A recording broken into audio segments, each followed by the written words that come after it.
a house fire in North Nashville. The vacant home went up in flames around 3 this morning on 9th Avenue North. We're told the fire is suspicious because the house had no power. No one was hurt, and the cause is under investigation. A family is displaced also after another house fire overnight. This was around 11:30 on Manzano Road in the Madison neighborhood. People there inside, they made it out all right. Fire officials say there were some flames and heavy smoke when they showed up. Luckily, no one was hurt. The Red Cross is now helping that family find somewhere else to stay. More breaking news this morning. A bicyclist remains in critical condition after being hit by a car earlier this morning along Smith Springs Road.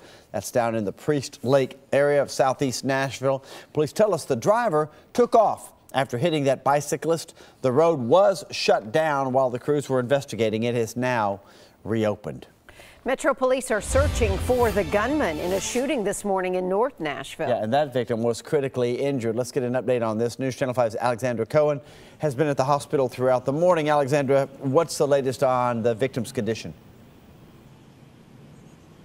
He's still critical but stable. That's how Vanderbilt characterizes it. It means he's not doing well, but they do have him stabilized and they're working on him here. As of now, police officers don't have much information because that victim was unable to speak with them at the scene. As you can see in the video, medics found this man in a yard with several gunshot wounds. Witnesses told officers at the scene that they saw a four-door sedan leaving the area. According to officers, they've received different description of that car. Tracy Manning was asleep in her home on Reales Street near 16th Avenue North when she heard the gunfire. She stayed in bed until she heard someone yelling for help. They called 911 and police surrounded their neighborhood around 1:30 this morning. Manning says this is not the first time that gun violence has entered her neighborhood.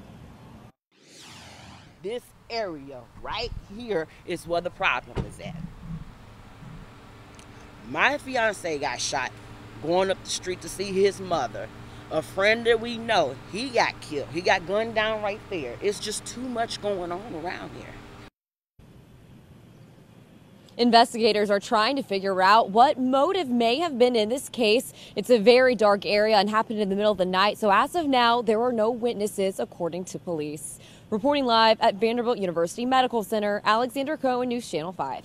All right, Alexandra, thanks so much. And right now, new this morning, a man's behind bars in Mount Juliet after reportedly assaulting an officer. Police tell us that Joshua Ketchum, and there we've got his picture. He was trying to break into some cars on Beckwith Road. When police showed up, he would not show officers his hands. He did not follow their orders.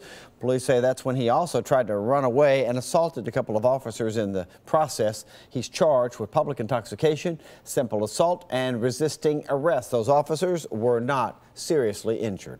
And also at Mount Juliet, police are now searching, two people are facing charges after leading police on two separate chases. Officers were investigating possible drug use at the Academy Sports on North Mount Juliet Road over the weekend. A couple of suspects sped away before one jumped out along Fescue Drive, and police had to be called into that area. That's when the suspects led police on another chase down I-40. As soon as we get the suspect's name, we can update the story for you. And dozens of guns are on the streets after being stolen over the weekend. Police say 39 guns were taken from Specialty Arms on Old Nashville Highway in Laverne. A reward of up to $5,000 is being offered for information. So if you know anything, you're asked to give Laverne PD a call. Police have identified the victim in a deadly shooting over the weekend. Amarily Garcia Munoz was killed just after midnight yesterday on Murfreesboro Pike. Metro officers tell us they believe the victim was targeted. The gunman took off in a white or silver Honda sedan. If you have any information, call Crime Stopper 615-74-CRIME. And Amy, new this morning, a woman facing more charges after bringing drugs to the jail of all places. Our friends at the Kentucky New Era report that LaShonda Cooper failed a sobriety test in Hopkinsville Saturday. Police charged her with DUI, but then they found that she had drugs on her. In jail, Cooper is now charged with promoting contraband. Also happening right now, police looking for a couple of guys they say assaulted a man during a robbery at an adult store. The men went to the toy box on Fort Campbell Boulevard in Oak Grove and took money from a tip jar. They came back and tried to steal some other items, but an employee jumped in and confronted them. And that's when one of the men smacked that employee before fleeing in a red Pontiac Grand Prix. Give Oak Grove PD a call if you recognize those suspects. And happening today, the budget for Metro Nashville Public Schools is headed back to Metro Council. At the last meeting, the school board members encouraged teachers to go to this meeting to show their support for the school district. It's at 4 o'clock this afternoon at the Metro Courthouse. And parents, you may want to brace yourselves. It is the last week of school for thousands of mid-state students. I can hear parents crying right now. A lot of kids are waking up to half days, maybe some exams, and some end-of-the-year celebrations. Williamson County Schools, for an example, they'll be let out tomorrow. Wilson and Cheatham County students finish up on Wednesday. Metro Nashville's last day will be this Thursday. Rutherford County students are finished on Friday. Congratulations to the kids. So sorry, parents. All right, and also happening today, the Nashville Predators have a chance to make history with their biggest game yet. All right, yes, they're playing at home tonight. News Channel 5's. It does look better that way, like that all the time. News Channel 5's Dan Kennedy is live down on the Bridgestone Arena Plaza. And Dan, that place is going to be packed tonight. It is going to be a huge party down here. Steve, I know you're talking about coming down here. I'm thinking about it as well. It's the Preds Plaza Party. It's going to take place before the game and also during the game. You can watch on the big screen they have set up out here outside Bridgestone Arena, and you can watch the game for free, because if you're trying to get inside the arena, you're going to be paying like $300 at least, according to StubHub, for some upper level tickets. But you're paying to watch history. This is something that's never been done before. Of course, it's a first for the Preds to even make it to the Western Conference Final. They just need one more win to win the Western Conference, and then of course they're just one win away from making it to the Stanley Cup Final.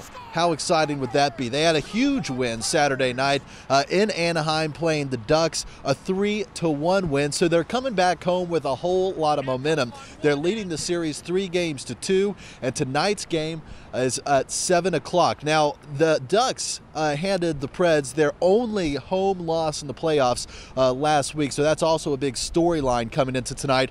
Ryan Johansson, of course, out with that injury, but Captain Mike Fisher might return this evening. It's going to be a game-time decision. His injury is a day-by-day basis. It's possible he returns this evening. Again, the Preds party on the Plaza. You can smash this car. It all happens prior to the game starting.